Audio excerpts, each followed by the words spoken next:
Hi guys, this is Bhavna from Teach You Academy.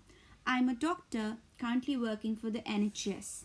I was once in your shoes a few years ago trying to give an English exam to prove I could be a good doctor too.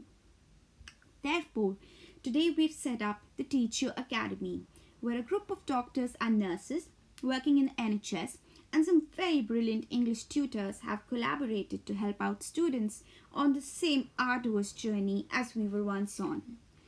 Today we will be discussing the writing scoring bands of the OET exam as stated on the official site.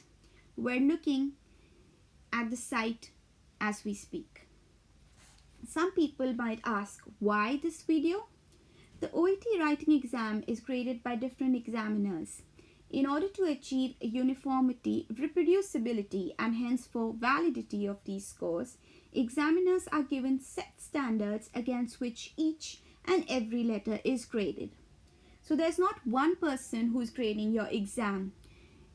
You get assigned a random examiner, and there are multiple examiners who grade each and every writing letter. They don't judge it out of their hats. They're given set criteria, and when they're looking at your letter, even if you've written the most brilliant letter of this world or you're the best poet of this world, if you don't fulfill those criteria, your OET dream is shattered. Alright, let's have a look. They've given us grades and equivalent IELTS band scores for students familiar with the IELTS criteria. Earlier, for doctors, you had to achieve a minimum score of 7 on writing, and now for everyone you're supposed to achieve a grade of B, which is the minimum requirement on the OET writing scale. You can see the wide variability of scores even in this grade, ranging from a 350 to a 440. Why is that? It's very difficult to say what's the difference between somebody getting a 350 and a 400 and a 440, because that largely depends on your examiner. In an ideal world, to be fair, two assessors assess your writing and award you a score. If there's variation in between these scores, your writing is referred to a new and a more senior assessor.